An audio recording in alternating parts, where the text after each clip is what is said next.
Hey, welcome. It is good to have you. I'm excited. We're in the final stretch of the Daniel Rebuttal series. In fact, this is going to be, today we're going to be covering 16, 17, and 18 for this particular series. So welcome back to the deep dive into Daniel's prophecies. We're going to be tackling first, I'm going to break these up into very specific sections, okay? We're going to be tackling the 16th rebuttal. And if you remember the last time we were together, I mentioned that these specific statements or claims that we're dealing with are not directly dealt with or engaged or stated by ADL, by Jason, which is kind of where this rebuttal series started. But to be very detailed about the entire thing, I needed to deal with kind of the Adventist positions that, well, Jason didn't cover. And so the argument that Daniel's use of angels and sealed revelations, it kind of proving that prophecies extend far into the future, which is what's needed for the Adventist framework, well beyond the 2nd century BC, which is, that's what the Adventism kind of position needs to get it out of the Antiochus framework. So here's kind of the way this claim initially works. Now, before I get there, well, let's do this initially. Let's just jump straight in and make this happen.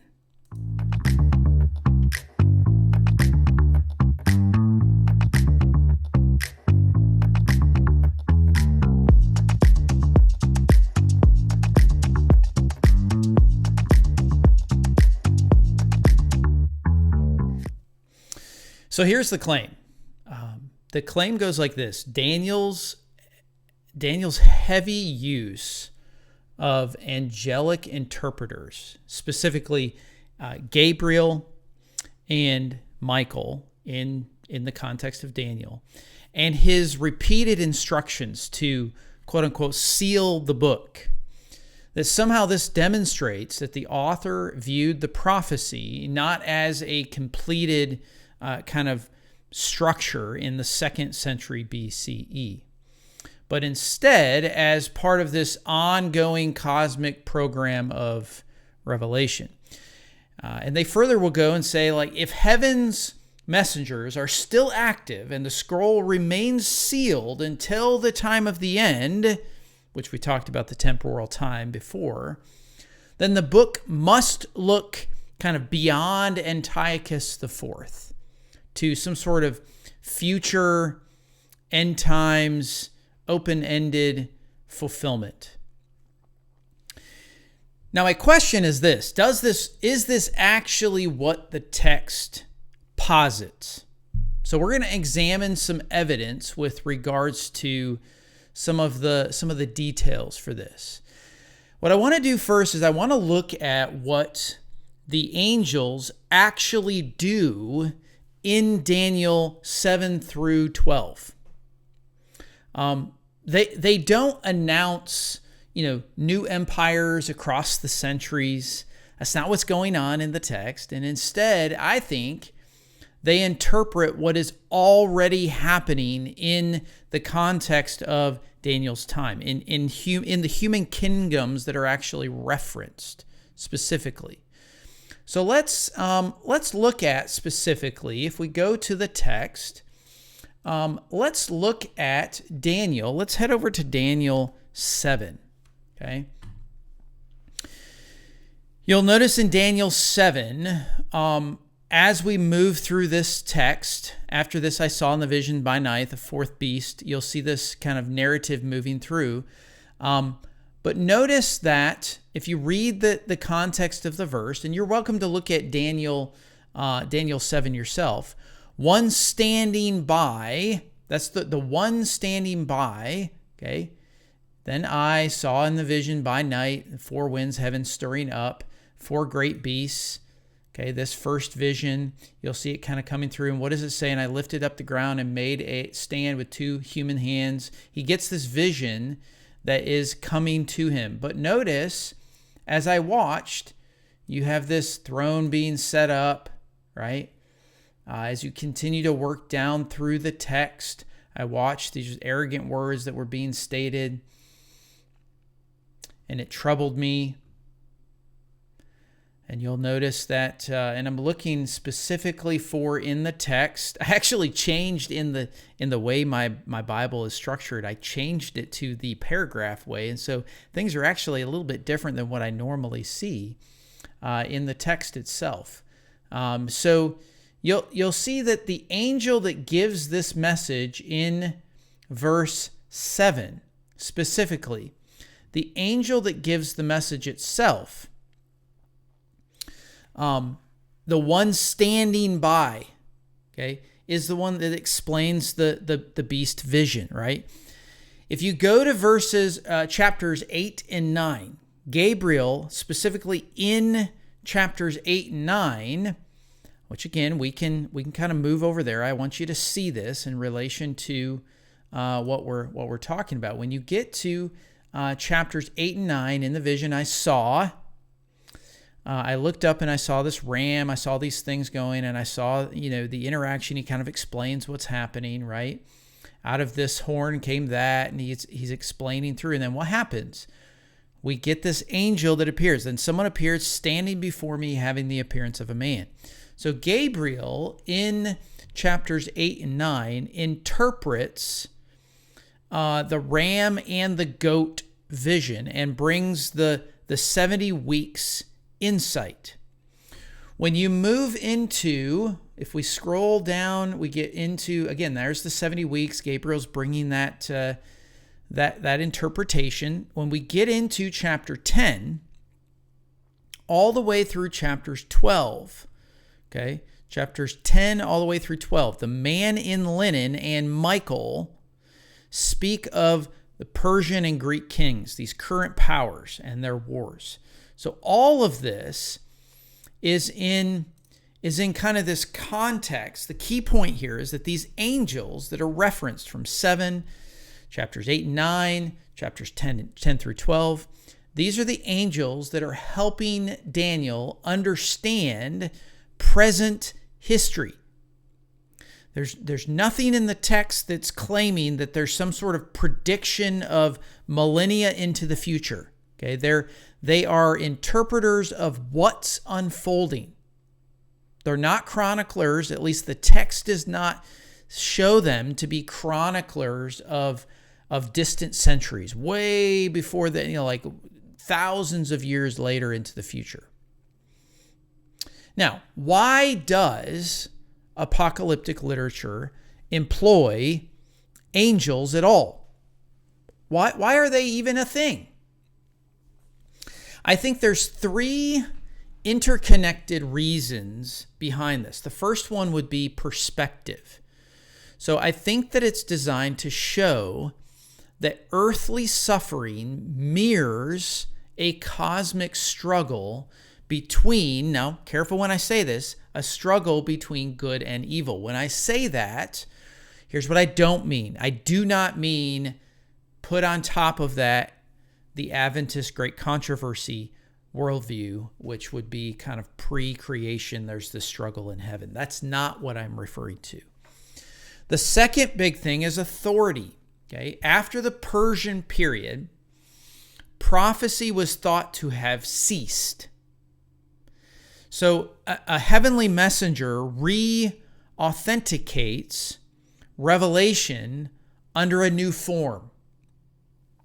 And then the last would be, I think, hermeneutics. Angels translate symbolic visions. We have these beasts and horns and numbers and all this stuff. Angels are going to interpret these things in an intelligible human way. So we have this, the angelic mediation legitimizes the message for a time when people really believed prophecy had ended after Haggai and Zechariah. based on the historical narrative of the text. And so these figures revive or put authority on the prophecy that's being disclosed to Daniel. But the historical focus remains the historical focus, okay? So they interpret the Judah of Antiochus's age in its context, okay? Now, let's get into just a little bit. Let's talk about this sealing language. Again, that was one of the other key points in this Adventist perspective. Many of us have heard like, oh, it's sealed. And then the Adventist position likes to present the unsealing of this exact thing in Daniel as what's happening in Revelation. Again, way into the future. When I say way into the future, very distant from the historical narrative of Daniel. Why do they do that? Well, critics like to point to the seal, seal the book until the time of the end or the appointed time, and they'll say something like, "See, it's sealed for the distant future. There's no way that the context can be this current present time." But here's the hard thing you got to get past. Ancient seals did not function or work in this manner. They weren't designed to keep everything cryptic. That's not the way they function. In fact, I cover this in the Revelation series. They're designed to authenticate and preserve documents. They're not some sort of permanent lock that prevents people from comprehending what's being said.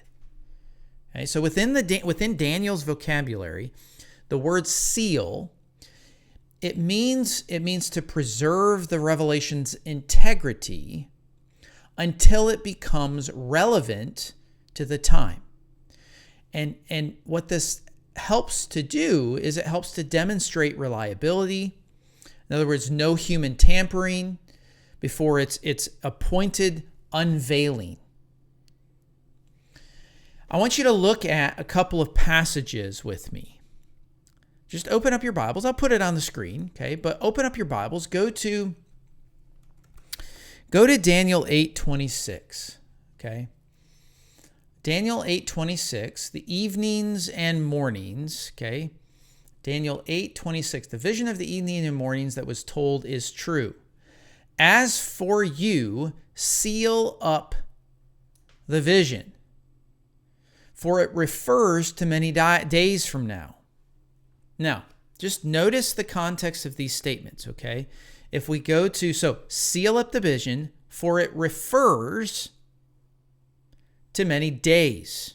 It doesn't refer to thousands of years or many days from now.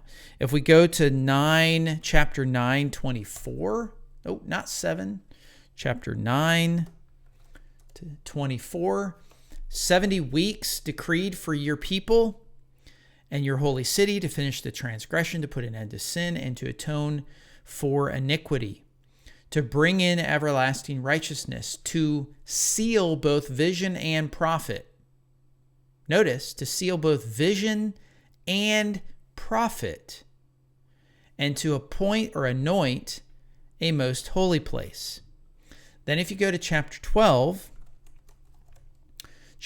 verse 4, but you, Daniel, keep the words secret and the book sealed until, here we go again, this appointed time. And if we go down to verse 9, he said, go your way, Daniel, for the words are to remain secret and sealed until the appointed time, until the time of the end. I want you to notice the clause. The clause in the text for pretty much all of these is until.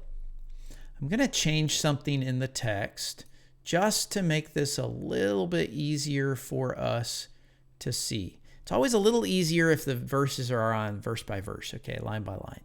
So in verse 9 here, we have until. This is true until. So this until always points, if you pay attention to the text, it always points to an unknown terminus of suffering. Even the sealed secrets, so to speak, have finite horizons. Now, if you want to look at a parallel to this, okay, a parallel for this is Isaiah 8:16. Bind up the testimony. What does it say? Seal the teaching among my disciples. Now, does that mean in context, okay? Just what's the context? Seal the teaching among my disciples. Well, in the context of this verse, this is the disciples of Isaiah. In the context of the Assyrian invasion, sealing was for a particular crisis. This wasn't seal it up until the end of the world. That's not what's happening in the text, okay? It's not till the end of it. It's sealed, it's preserved until there is a finite terminus. That's the whole point of the text, okay? What about Michael? And I wish, again, we'll maybe do an entire series at some point on Michael, the prince, and all of the details of this. But Michael is described in Daniel as your prince, okay?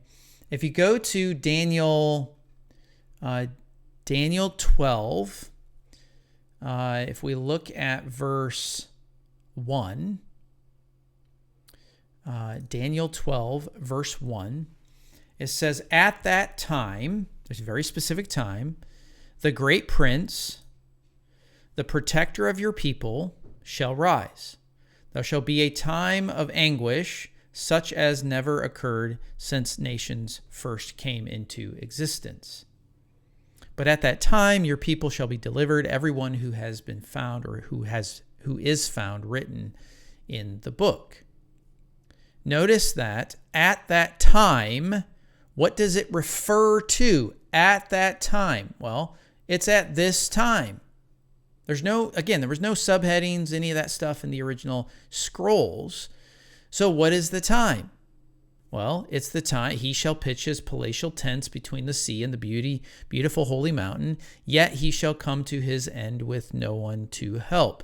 It's very specifically the Antiochus final wars that are depicted at the end of chapter 11. And what does it say? He defends your people during the time of trouble.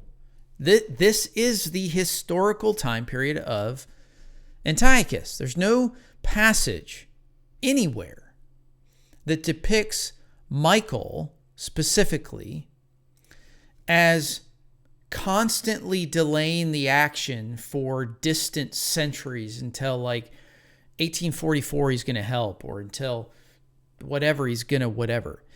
Okay, the narrative, Michael in the narrative of Daniel operates at the book's historical climax, not beyond it, not thousands of years past it, not hundreds of years past it.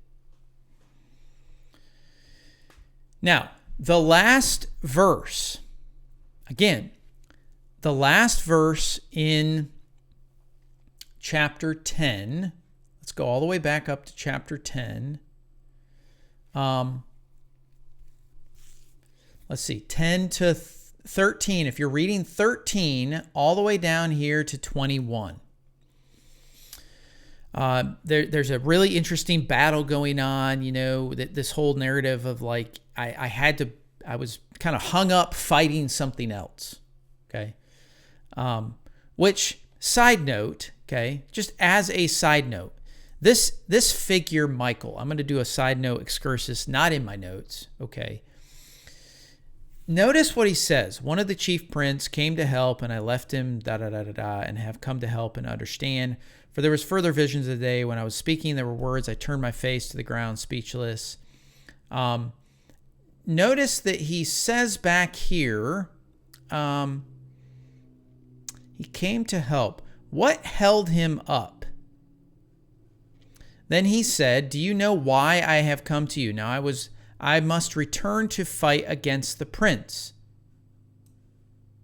Now, but I tell you that what's inscribed in this is truth. There is no one with me who contends against these princes except Michael, your prince. Now, in this context, Michael, okay, who shows up? Okay, but the prince of Persia opposed me, so Michael showed up.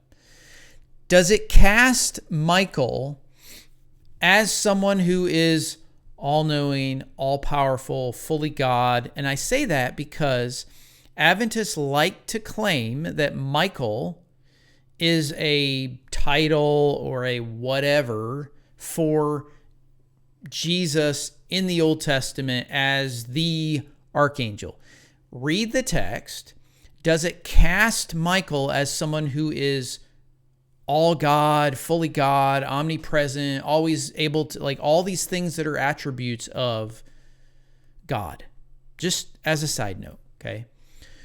So as you read this text, 13 to 21, you'll see that these are angels battling the princes, the physical human princes, as well as the supernatural princes of Persia and Greece. Okay, this is going to translate into political drama. Okay, it takes political drama and translates it into cosmic language. So you have the Prince of Persia, very clearly connects with the obstacle to Judah's restoration during the Achaemenid rule. You have the Prince of Greece, which is the herald of Hellenistic oppression under the Alexander's successors. And then you have Michael, which is your prince, okay, God's protector, who will prevail at the end of persecution. So the combats correspond, again, exactly with historical transitions that lead to Antiochus. All of these are historical markers that you have to keep in their context. Apocalyptic imagery magnifies the stakes of current history. It rarely abandons them. It rarely steps away from actual history that's going on. Now, the phrase in the text, if you read this closely, you're going to get a phrase that's called "until the time of the end." And it kind of sounds what we would say is maybe like, oh, that's open-ended. Well, it's kind of at this, we don't really know when it is.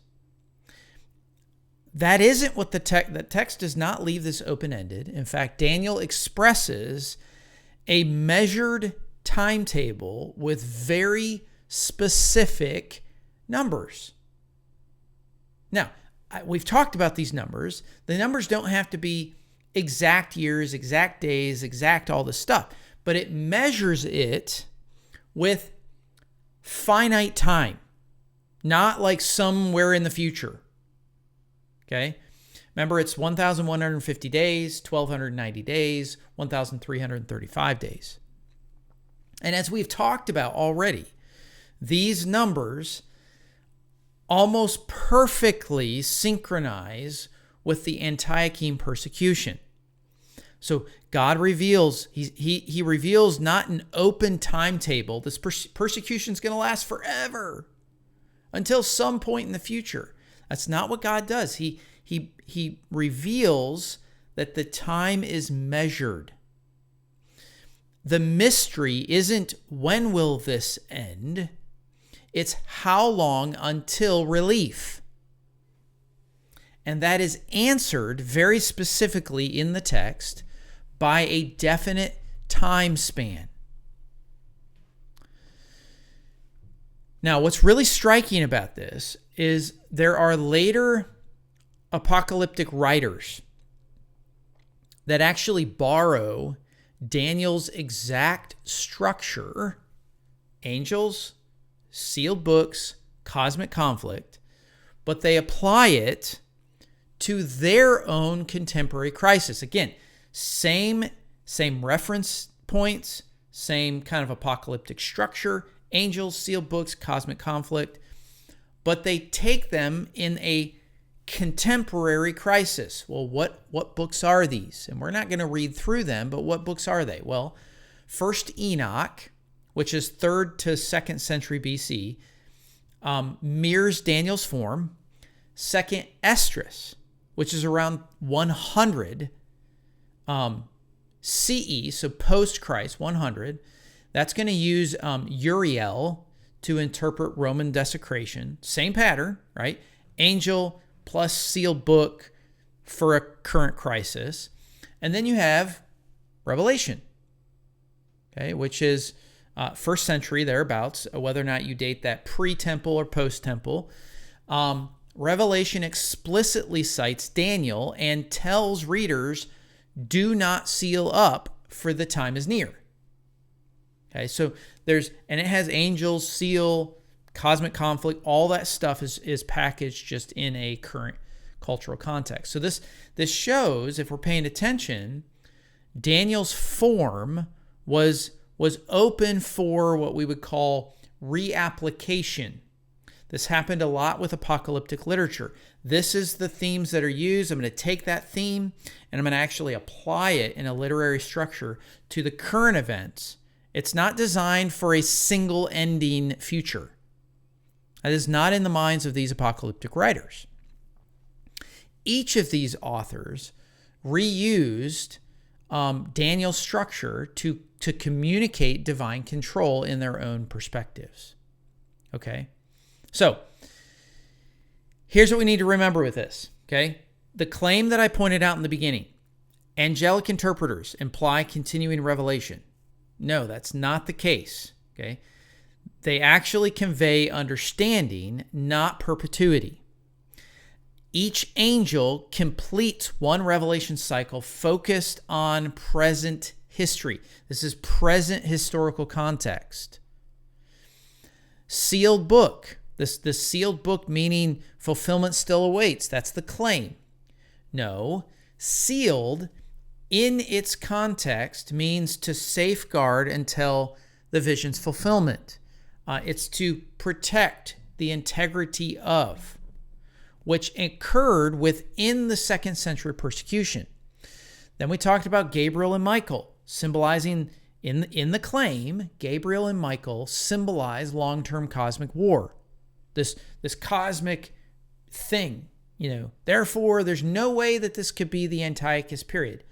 No, that's not the case, actually. Gabriel and Michael symbolize the heavenly dimension of this historical war. So we have cosmic scale doesn't necessarily equal future chronology. Now, this is a problem because the Adventist framework interprets these things through, chronological progression, which I think is erroneous and needs to be kind of re-dealt with. Okay? So, all right. With that being said, that's our rebuttal. Okay, remember what the rebuttal was. That's the 16th rebuttal. And the angels in sealed book emphasize heaven's governance on a very specific historical crisis. It does not delay it until some unforeseen in the future, whenever it potentially happens far off from now, out of Daniel's control framework. So that's the framework for the very first one. Let's get into the second session.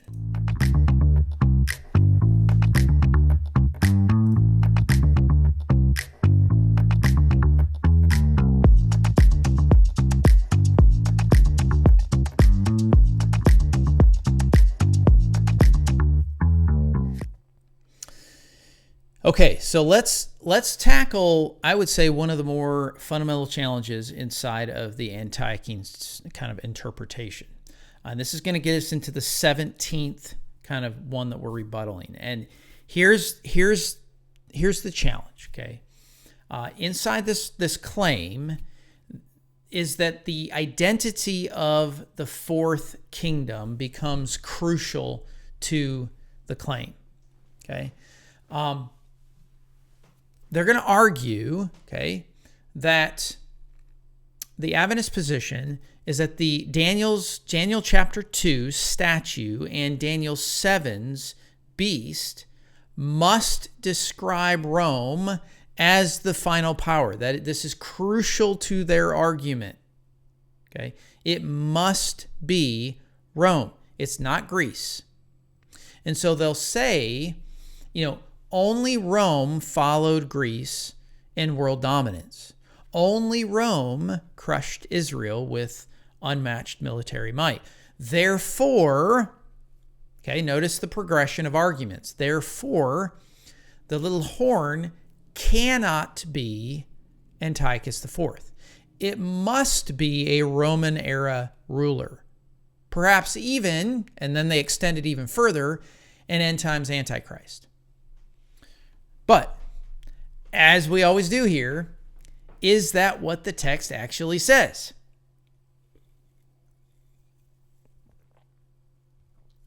Well, I think you already know my answer, but let's look at a few things. Now, when we look at those two visions, okay, I want to look at the structure and the parallelism of the visions themselves. So, Daniel presents two synchronized visions of empire sequence. If you go to Daniel chapter 2, okay, let me pull it up on the screen real quick.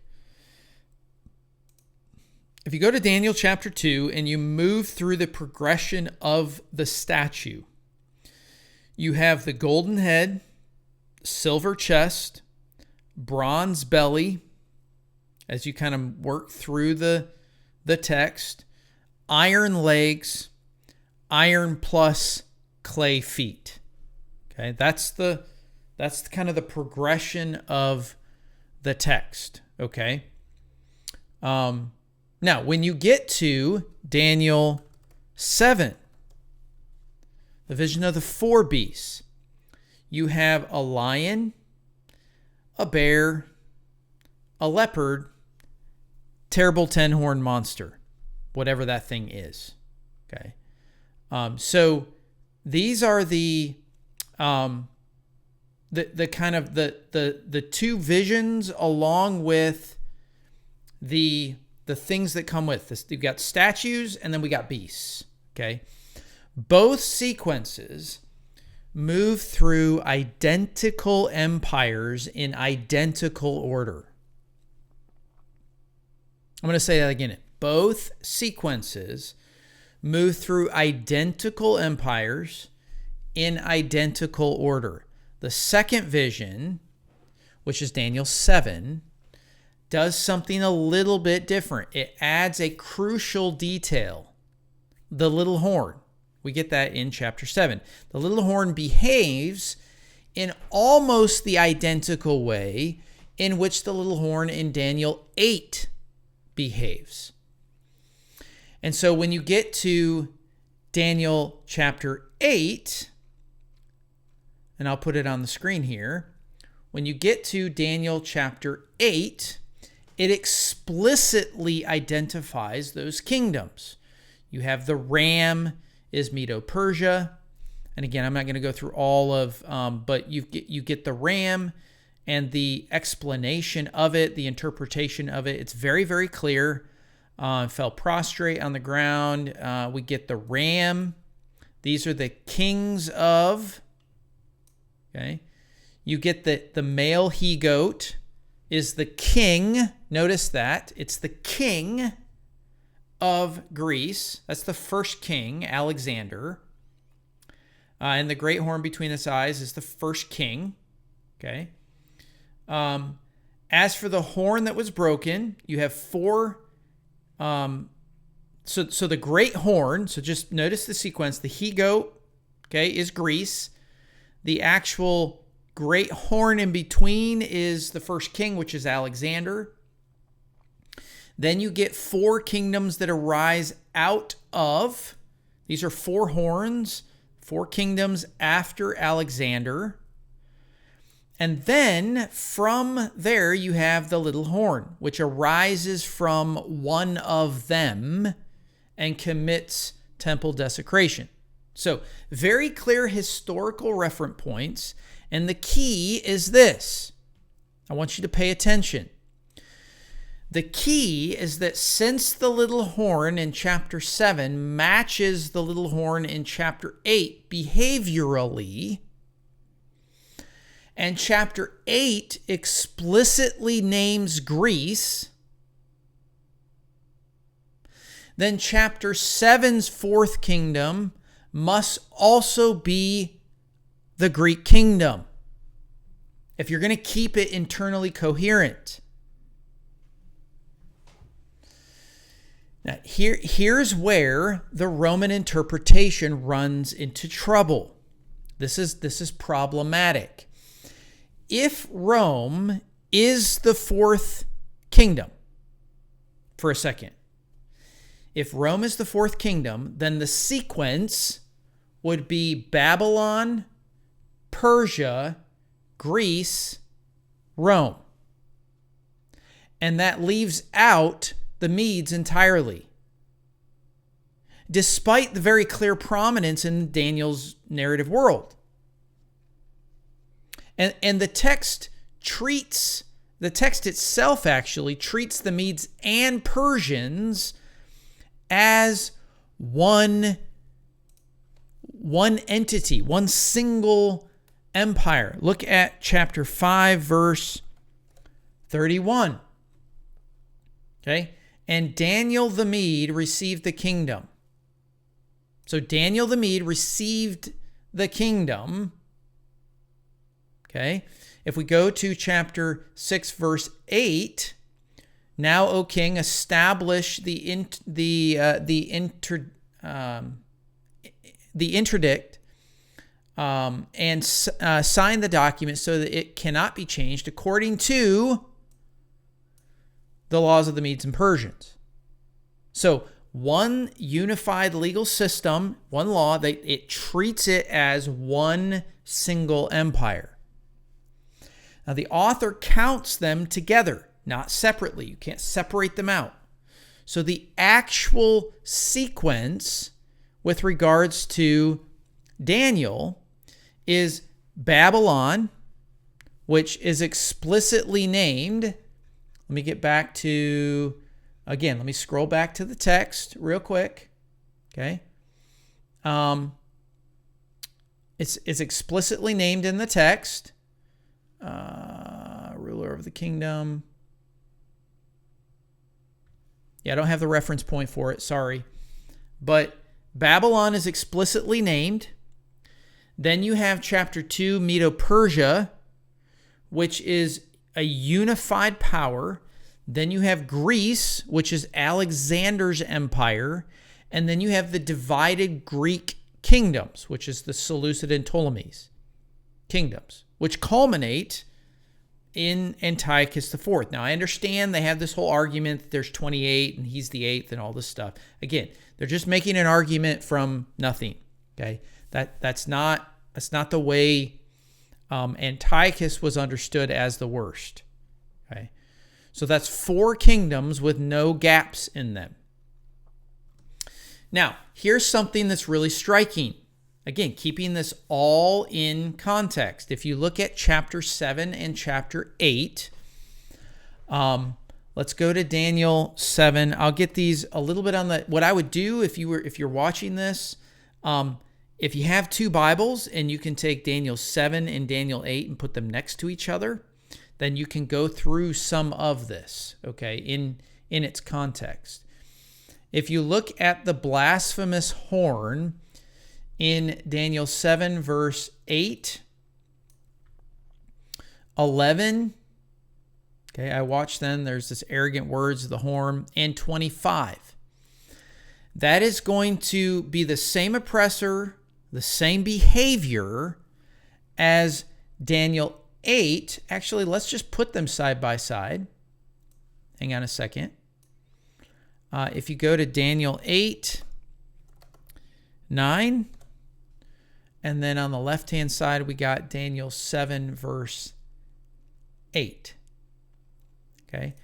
Notice, I was considering the horns when another horn appeared, a little one that came up among them. 3 of the original horns were plucked up. There were eyes like human. Out of one of them came an exceeding horn, a little one, which grew greater and exceedingly great. You're going to see very similar parallels between these two when you get down to verse 25. Okay, this is going to parallel with verse 14. He shall speak words against the Most High, shall wear out the holy ones, and shall attempt to change the ritual calendar. That's a connection to what happens in chapter 8, verse 14. Limited measure persecution going on.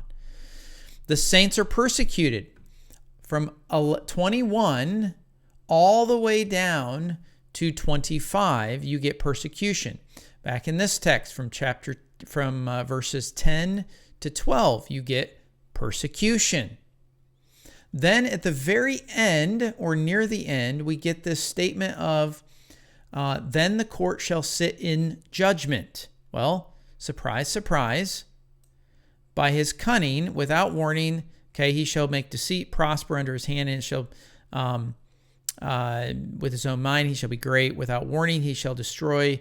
He shall rise up against, but he shall not be broken, not by human hands. This is divine judgment. We talked about this language of judgment without human hands. So there's very clear, these aren't accidental echoes in the text. These are very intentional. The author is intentionally showing that both visions describe the same historical crisis. Well, what's the crisis? The persecution under one Greek tyrant. That's the crisis. Again, if you're keeping things in context. So if the fourth beast were Rome, then these parallels would make no sense. There'd be no context for them. Why would Daniel use identical language for two different historical events that are separated by literally 200 years? Well, he wouldn't. He didn't. Okay.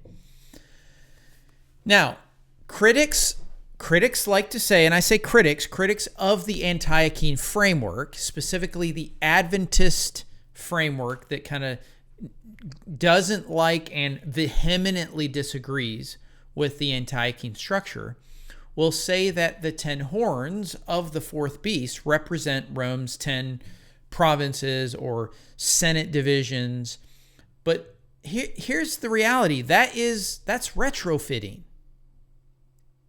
That's going back and going, oh yeah, see, this works back here. In apocalyptic literature, keeping it in context, 10, the number 10, is symbolic shorthand for fullness or completeness. It's not designed to be a literal count. Just like 7 can be seen as fullness as well. So the 10 horns actually represent, in Daniel's world, okay, what are they? There's many successor kings who arose after Daniel's death. It doesn't need to be 10 exact things. That's not the point of the literary art of apocalyptic literature. And what do we find? Well, after Alexander died in 323, his entire empire shattered. Multiple generals are carved out of the kingdoms. You get the Seleucids, so you get Syria, Mesopotamia, Persia proper. You get the Ptolemies, which is Egyptian, the Egyptian connection. You get the Macedonians, which is Greek or Grecian. You get the Attalids, which is Asia Minor. Plus, you get all these other various minor kingdoms and dynasties. So from this chaotic field of Greek successor rulers, what happens? Another small little horn arises, Antiochus IV. And he uproots rivals. He persecutes the holy ones. He doesn't pay attention to the covenant. He desecrates the temple. Historically, that's between 167 and 164 when all of that kind of transpired. Every detail matches the Hellenistic world. It does not match. It is retrofitting to try to connect it to Rome.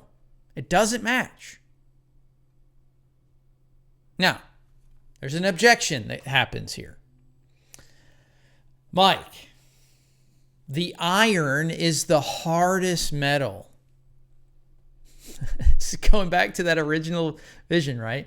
Iron is the hardest metal, and it symbolizes Rome's unmatched legions. It's not the Greek kingdoms, Mike. Seriously? My response to that is the iron imagery expresses cruelty, fragmentation. It's not geometric scale, or geographic, rather. That's not what's going on. Daniel 11, 31 to 35, very clearly describes this Antiochus brutality. It matches it desecrating the sanctuary, slaughtering the faithful, forcing apostasy on the Hebrew people, on the Jewish people. Iron breaks in pieces. This is the Seleucid Ptolemaic wars that literally consumed the Greek successor states. You have the feet of iron, clay, representing this split Hellenistic world where we have iron strength mixed with clay weakness, which creates this fragile coalition between Greek kings. So strength of metal, which, by the way, would they even understand the strength of metal? That's not even something, I don't know that even is in their framework, but the strength of metal doesn't require continental empire. It captures the intensity of oppression. Now, the next objection. Oh, Mike, what about the stone cut without hands? Well, the stone smiting the statue. Okay? That stone, okay, here's the objection. That must represent something after the fourth kingdom. I mean, Christians believe Jesus was born under Rome. So the stone equals the messianic kingdom born in Rome's era. Now that sounds reasonable if we just forget about all the other stuff that we had talked about. But again, that's reading, pay attention, friend. That's reading backwards from Christian theology, not from Daniel's text. So, what is the stone? Well, the stone, quote unquote, cut from the mountain without hands, is a symbol of divine interpretation or intervention. It's cut from the mountain. What's the mountain? That's a good question to ask. It's not a specific empire. It's from Daniel's 2nd century Jewish perspective. It's that moment of divine deliverance that arrives after Antiochus's fall. Remember, the temple was cleansed, 164. Hanukkah is celebrated. God's kingship is vindicated, not as a literal kingdom lasting forever, not yet, but as a theological foretaste of God's eternal rule. And so God's deliverance, his justice that is happening during Daniel's time. And for Daniel's audience, the Maccabean triumph signaled that God would preserve Israel and restore divine sovereignty. That's the eternal kingdom that the author has in view. He doesn't have this Christocentric concept. Okay? That's the view. Not, again, understand, I'm not being at opposition to the Christocentric view of the Christ in the New Testament. But when we're reading in Daniel's perspective is not a Christian Messiah born 2 centuries later. That's not his perspective. He's in this Maccabean, or he's in this pre-Maccabean kind of deliverance context, okay?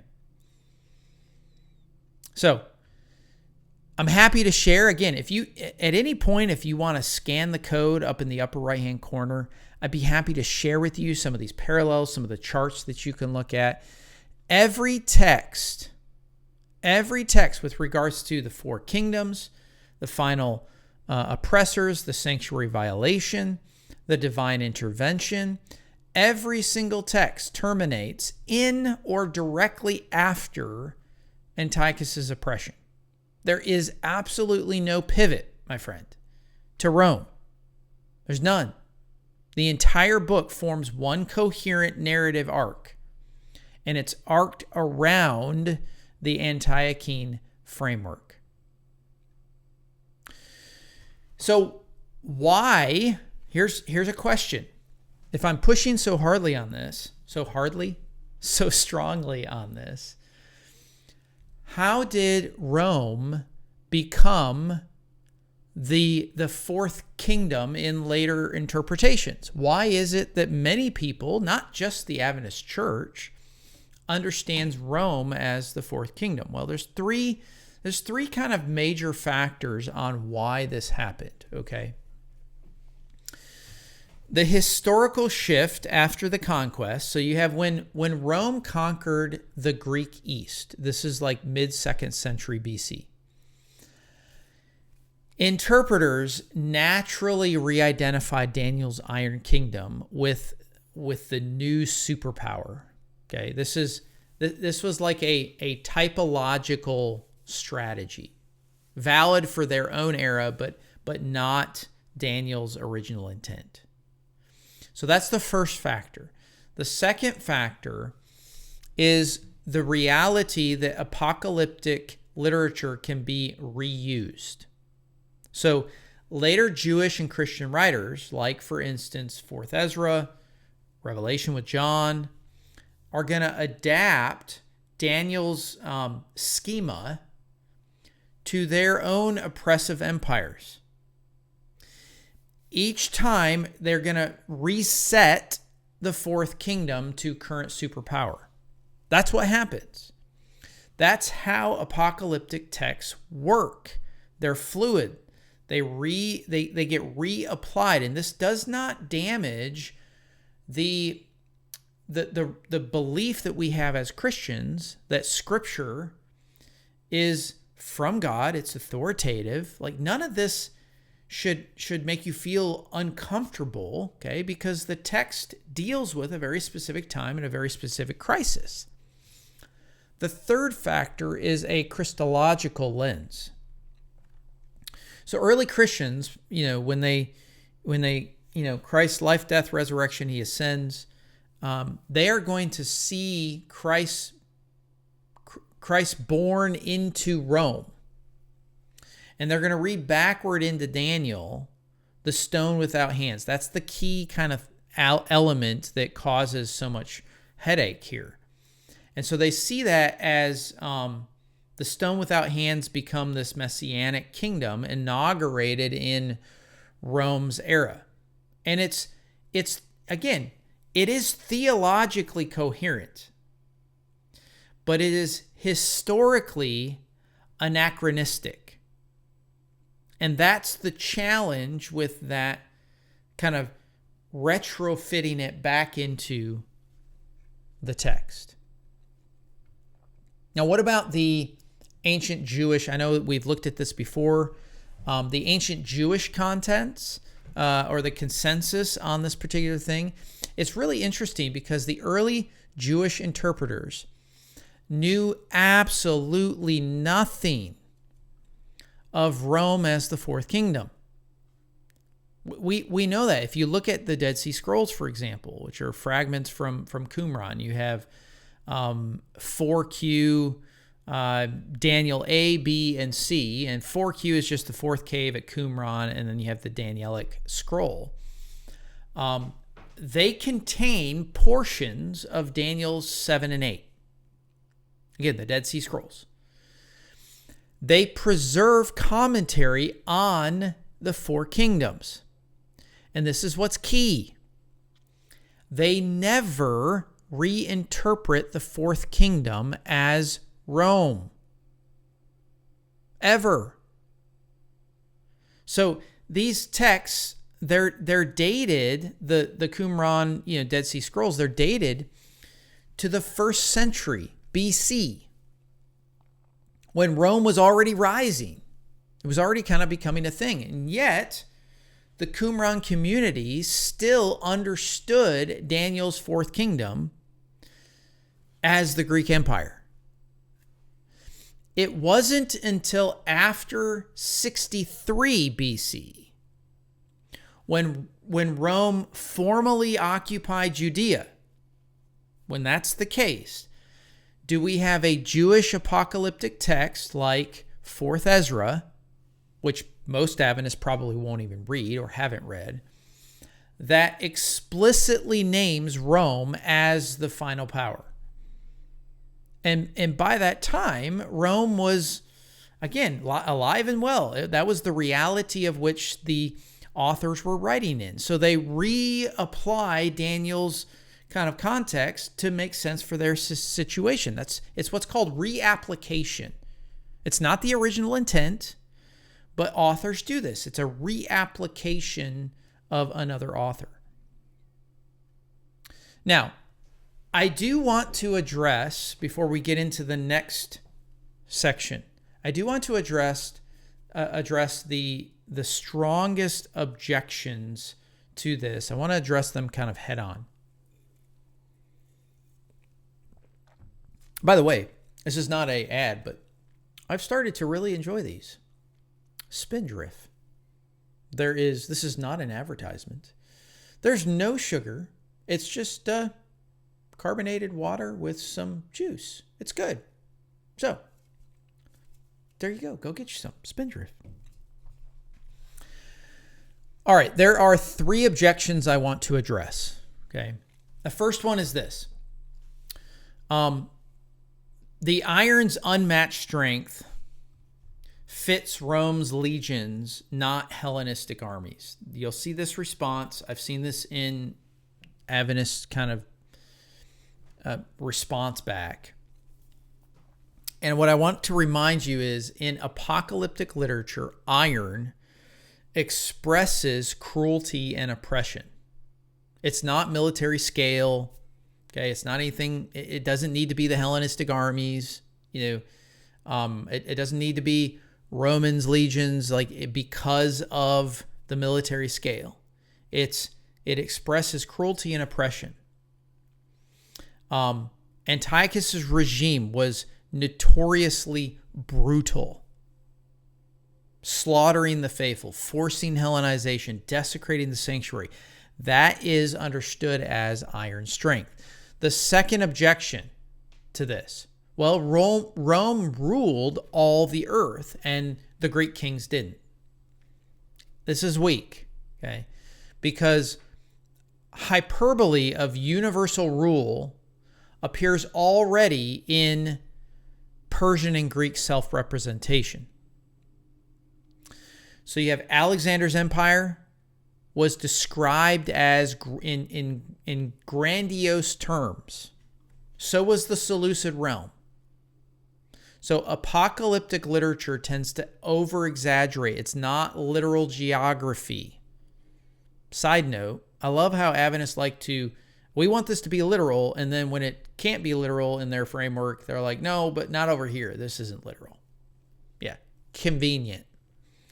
The third objection, Antiochus's death didn't usher in the eternal kingdom. So therefore, can't be Antiochus, the prophecy failed.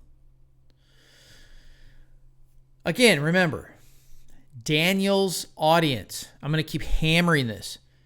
Adventists, stop proof texting.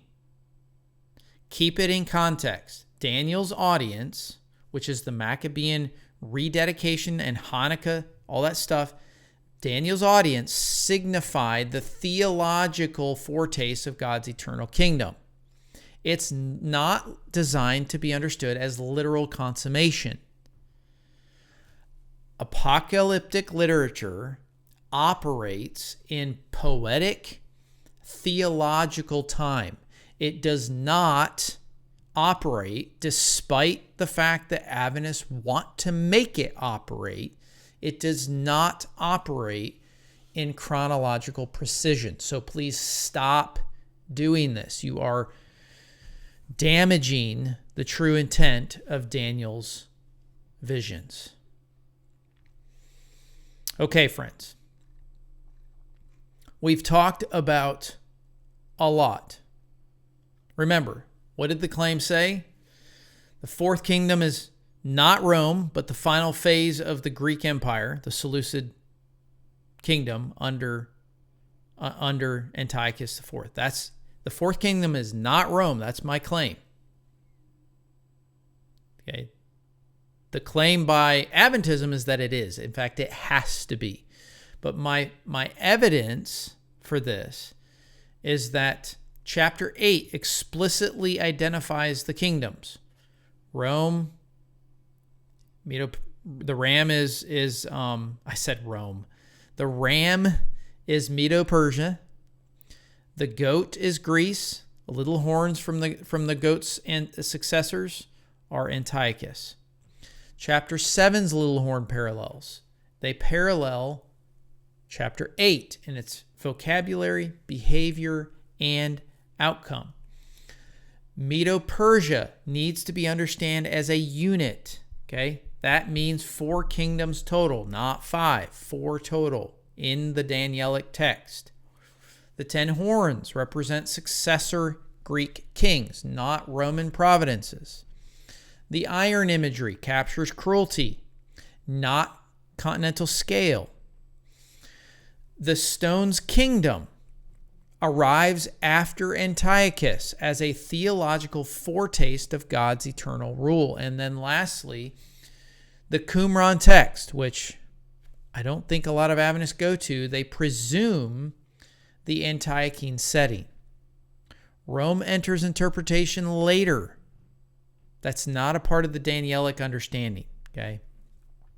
So Rome inherited that symbolic place typologically, but in the author's 2nd century horizon, the iron beast was the divided Hellenistic world oppressing Jerusalem.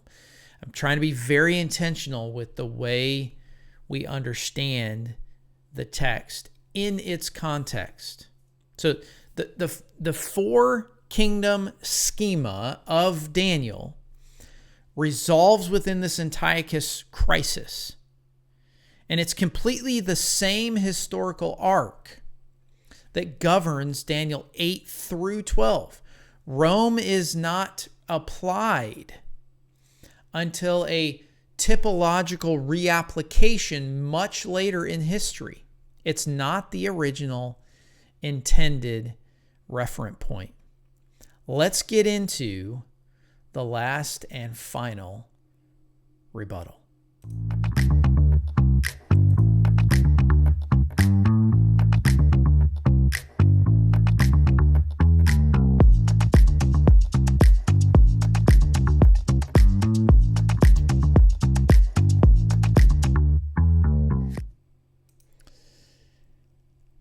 Okay, well, this one's going to be a humdinger because this tends to be the one that people get uncomfortable talking about. And I'm going to apologize up front. I am not a Latin speaker. I do not know Latin, so I will probably slaughter Latin words. Okay, I'm just making that up front. But now we're going to kind of cover this last section because this might be, and we have two more after this, but today's session, this will be the final one. This might be the most, I would say, intellectually challenging or potentially even theologically visceral kind of engagement in this Antiochian interpretation. So here's kind of the claim, because inevitably the position that I take understands prophecy as prophecy after the fact. What is called, and this is the Latin phrase, vaticinium ex eventu. So that's prophecy after the fact. And what Adventists like to present here is that they will argue that Daniel's, what they see as astonishing accuracy about Persian and Greek history, naming the kings and predicting alliances, detailing battles, even the temple desecration, all this stuff proves that the book must have been written. This is what, and I apologize the way I said this, this is what prophecy after the fact understands, is that all of these things that happen with such precision is because you have the naming of the kings, all these things, it happens after the fact. And so that proves that the book must have been written after these events, after they occur. And so if Daniel got all this history right, he wasn't prophesying, he was writing propaganda disguised as prediction. Therefore, his claims about Antiochus and beyond are worthless as general foresight. Okay? Here's the twist. And again, the Adventist position makes light of this. I don't think it's fair because apocalyptic literature does employ this mechanism, this prophecy after the fact mechanism. So something that Adventism likes to kind of make light of or avoid, in fact, actually confirms the very thing that they're trying to push against. Now, I want to define what Vaticinium ex inventu. I want to define what this actually is specifically. This is a term that means a prophecy from the event. Did you notice what I said? A prophecy from the event. That is retrospective prophecy written after fulfillment, but framed as a vision of the future. And this is what's crucial here. This was a standard rhetorical technique in ancient apocalyptic literature. This is not an act of deception. Again, a lot of times Adventists will like to caricature this idea as some sort of, oh, you mean that the scripture was not divinely, this is just a no big deal and you're just making fun of it because now you don't believe in, the inspiration of scripture. No, that's not the argument that's going on here, okay?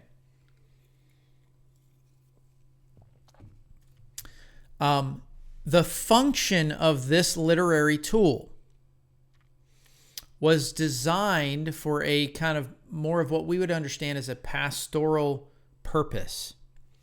It was designed to reassure present sufferers that their ordeal lies within divinely foreseen timetables.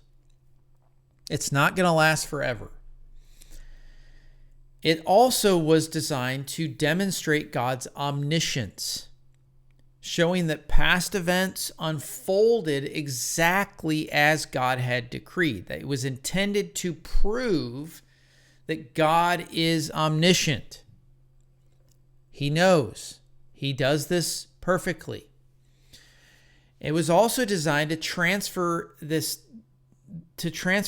confidence in the present crisis. If God controls history from the beginning to the end, up until now, he always will, God will control what comes next. So I want you to think of it this way. The author says to a persecuted Jew, look, God foreknew Babylon, foreknew Persia, foreknew Greece. The very God who predetermined those empires has also set limits on Antiochus. This is not going to last forever. His fall is already written. It's designed for theological reassurance. And here's what makes this vaticinium ex eventu, prophecy after the fact, or from an event, and here's what makes this detectable. It's very clear that we can see this, okay? In Daniel, let me get this back on the screen properly. In Daniel 11 verses 2 to 4. Now I will announce to you true, 3 more kings shall arise. Like this section of scripture right here. This is Persian kings go to Alexander, and then from Alexander there's this division among successors.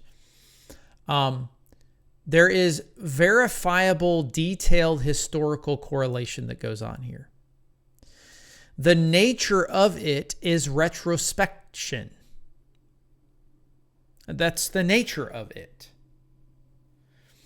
If you go from verses 5 all the way down through verses 39, what's happening? Well, we have the Seleucid Ptolemaic Wars, and then you have this Antiochus IV desecration.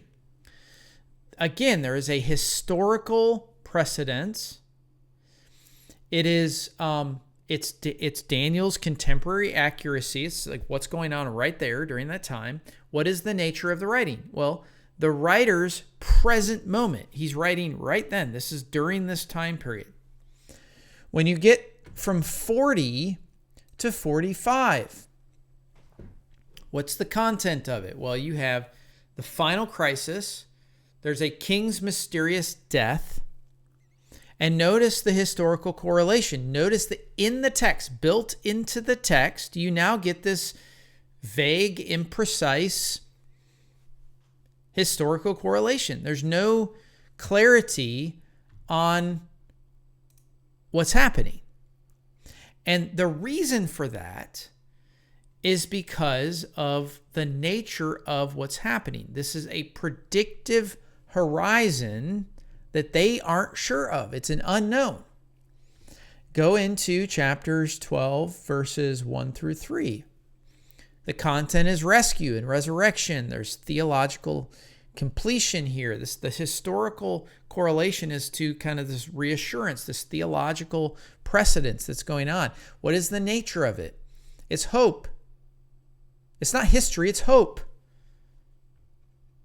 So just notice the seam of the actual literary structure. All the way up to verse 39, the author narrates with meticulous precision. It's very meticulous.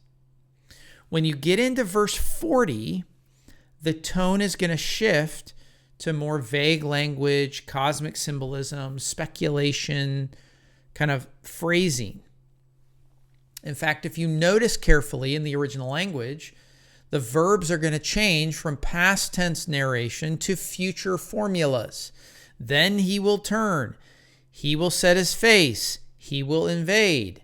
That shift marks the exact boundary between what the author knew and what he was hoping based on his confidence in God. This is exactly the precise kind of thing that you would expect from someone that's writing during Antiochus' persecution around 165. Not from someone writing centuries later, Like you would expect this, okay? This fits. Chapter 8. If we go to chapter 8, another thought here.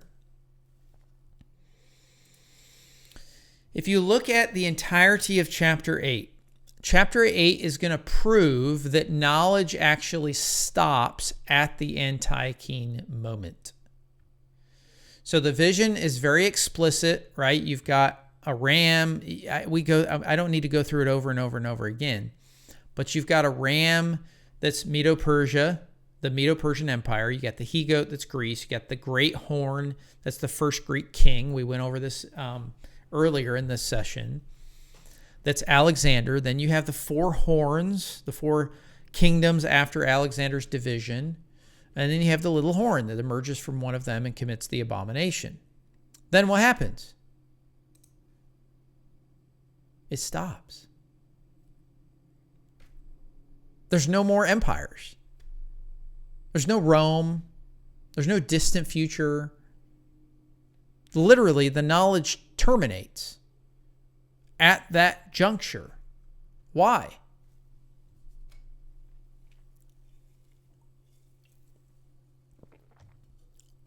Well, because the author lives in the Antiochine crisis. His knowledge extends to his present moment, not beyond.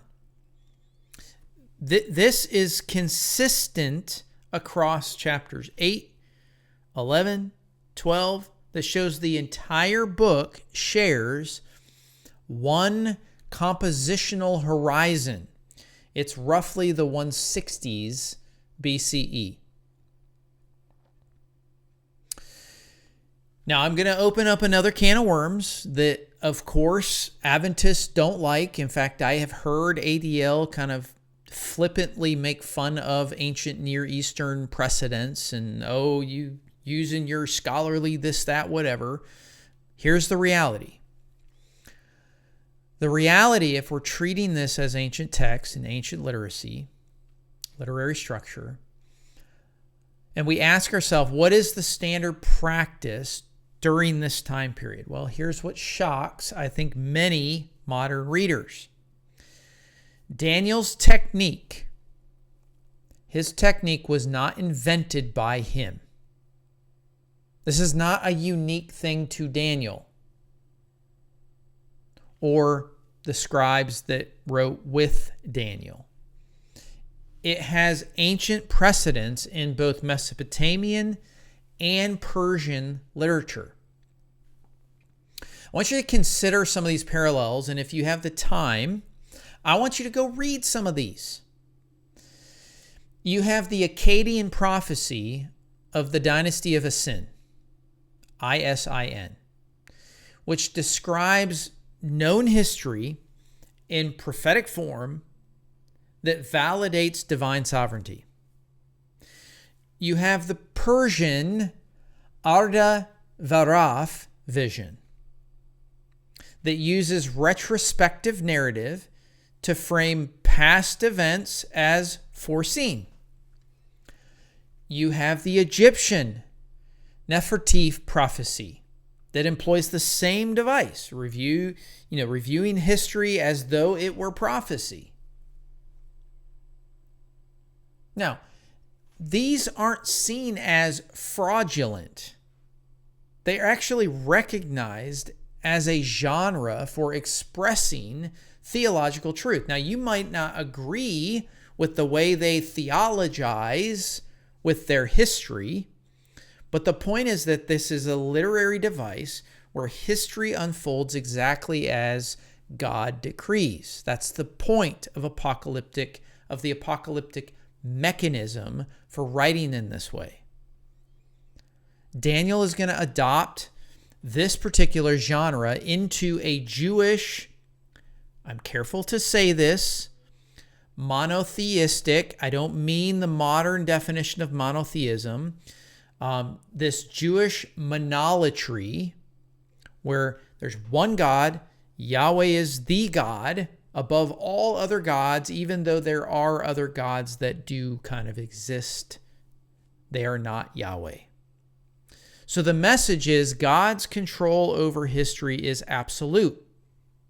It's knowable. You can trust. His sovereignty extends. You can have faith. This is not, I'm tired of people saying, oh, this is deceptive. It's propaganda. It's what? No, that's not what is going on here. In fact, Adventists that posit this and others that posit this idea, they assume Daniel's author is trying to impress readers with some sort of hidden knowledge, to seem like 6th century prophets who somehow knew 2nd century history. But that's not the aim of the text. The aim is theological. It's not deceptive. It's theological. And as a Christian, I believe it's divinely oriented. The author writes to say, this is kind of what they're trying, the God who foretold Babylon, foretold Persia, also has set limits on Antiochus. You can trust that. His fall is certain. It will happen.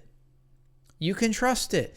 You think about even our current culture today, you could say the same thing about politics, government, rumors of wars, things that kind of pop up in our culture. You can trust that God has this in control.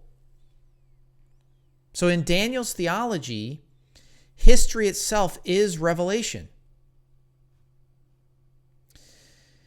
Each empire's rise and fall exhibits God's his governmental control ultimately, but his covenant justice.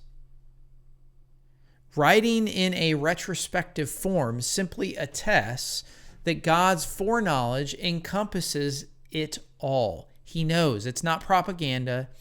It's apocalyptic pedagogy. That's what's going on. Now, I want you to understand, I may have said this early on, but you have this pseudo-prophetic drama going on. To understand how Vaticinium ex eventu, again, I need to get caught up on my Latin while I'm doing my Greek and my Hebrew. To understand how this works in Daniel, I need you to grasp kind of a double perspective. The first is what's called pseudo. Pseudo just doesn't mean false. It just means we don't really know who. Pseudo-prophetic diegesis. It's a dramatic frame. So Daniel, the ancient exile, sees future events in visions, receives angelic interpretations. That's the first thing. The second thing going on is real authorial horizon, the actual context. So you have the actual context of the author as this Maccabean believer in the 160s who reads known history through the dramatic channel. It's apocalyptic theater, the genre's way of framing history as revelation. The reader knows Daniel is dramatizing, but the form conveys the truth. God's omniscience encompasses all events. It's a recognized convention. This is not deception. Now, I have done this time and time and time again. I'm not going to go through all of the details for this, but I want you to know that beyond just literary form, there is hard evidence that pins Daniel to the Maccabean age. I mean, hard evidence. You have clusters of, and scholars talk about this. Now, Adventists will leave this out because it doesn't bode well for their interpretation. But there are clusters of late Persian and early Hellenistic, what's called loan words, that clearly connect us to the Maccabean age. These technical terms, they're loan words, okay?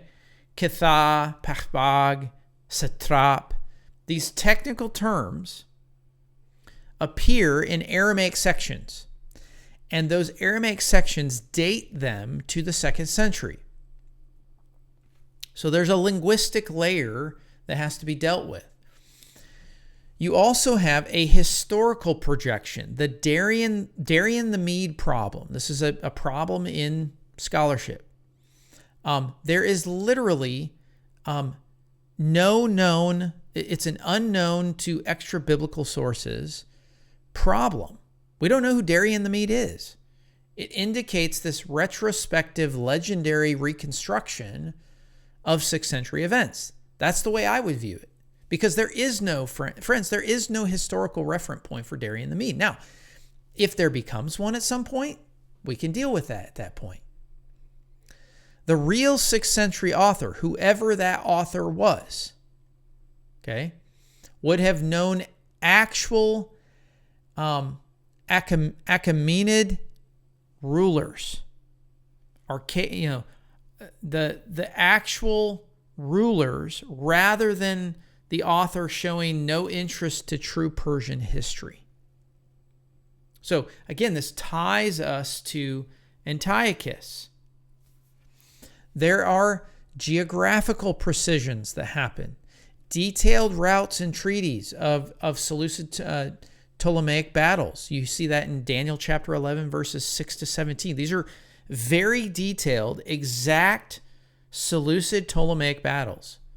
And they're known only to Jews of the Hellenistic era.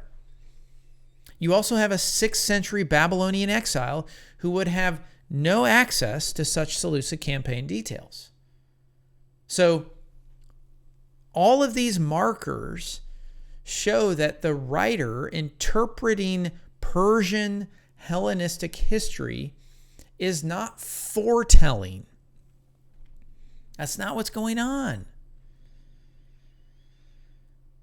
So why does the classical prophecy style, the Adventist classical, okay, why does it differ from apocalyptic styles? Well, classical prophets, and I say Adventist, let me explain this caveat a little bit. Classical prophets back in the Old Testament, prophets like Amos, Isaiah, Jeremiah, classical prophets proclaimed real-time oracles. They aren't out there predicting the future. That's not what's going on. They are confronting kings and the people about their apostasy from God. That's what classical prophets are doing. Daniel, as a seer, is different. Okay, he never proclaims a real-time oracle. Okay, instead, what does he do? He narrates visions received in earlier centuries. Angelic guides interpret them for his own generation. That device creates this double perspective: ancient vision, present application. And so this architectural differences between Daniel belongs to a different literary genre. Don't put him in the same genre as all these other prophets. The apocalyptic kind of genre embraces this retrospective narrative. It's a legitimate form of structure. All right, friends, here's the smoking gun as we get close to the end. Up until Daniel 11:39. This is what we had talked about this very casually. But if you go to Daniel 11:39, he shall deal with the strongest fortresses with the help of a foreign god. Those who acknowledge him, he shall make more wealthy, and shall appoint them as rulers over many, and shall distribute the land for a price. Up until Daniel 11:39, verbs employ past tense narration with repetitive stylistic formulas. Here's the way it comes across. He will turn his face toward the north. He will see his face to come with the strength of this whole kingdom. He will invade the sanctuary, remove the daily sacrifices. All of those things, this is pre-chapter 11:39, all of those things are realized. When you get to verse 40, at that time, the idiom changes. At that time. This is vague cosmic language here. All the precise names disappear. It's speculative phrasing. When you get down to verse 45, the prediction falters actually. This. If you apply this to Antiochus, it doesn't happen this way, so to speak. Okay, the king dies near the holy mountain, but historically, Antiochus died in Persia, not near Jerusalem. So that structural break from meticulous accuracy, just notice what's going on, right? You have all the way up to verse 39, very meticulous. Then it gets vague symbolism, minor factual, I don't want to say error in that, I don't want people thinking that God is erroneous. That's not what I'm saying here, okay? That's exactly what you would expect. God is utilizing this mechanism as a way of showing a theological framework, okay? It doesn't have to, every single thing doesn't have to be factually accurate in that sense of in apocalyptic genre literature, okay? As a side note, Daniel is not proclaiming to be the Old Testament prophet, classical prophet. That's not what he's proclaiming to be. Okay, so don't clump him in that category like a lot of people do. All right, again, just as a side note, we've already mentioned this. 4th Ezra uses the same thing. Revelation uses, a lot of the same exact stuff. So I think we have done enough to kind of lock this particular one down. So I hope this was helpful today. I really do. Please, please, please, please, please scan the code. You can connect. Just a final thought in short. The so-called prophecy after the event, what I have posited to you today, is Daniel's way of declaring that no event is outside God's prophetic sight. That is the theological framework. So the author uses retrospective narration not to deceive, but to affirm the God who controlled Babylon, Persia, and Greece also has Antiochus under control. Daniel's telling his audience, your deliverance is not accidental. It's written in heaven. It will happen. That is the heartbeat of this apocalyptic hope. And it's addressing a very specific time period for a very specific situation. It's not addressing some sort of 1844 false prophet that arises. It's not addressing that. It's not this investigative judgment junk that tries to get crammed in. Talk about retrofitting. That is a horrible retrofit, okay? All right, so there you have it, friends. We have two more claims to address. So please do me a favor, like, share, subscribe for more content. Again, get you some of this. Try this out. This is good stuff. By the way, there is merch in the YouTube shop, so go get you some. Can't wait to see you in Discord, and we'll see you on the next one. God bless, friends.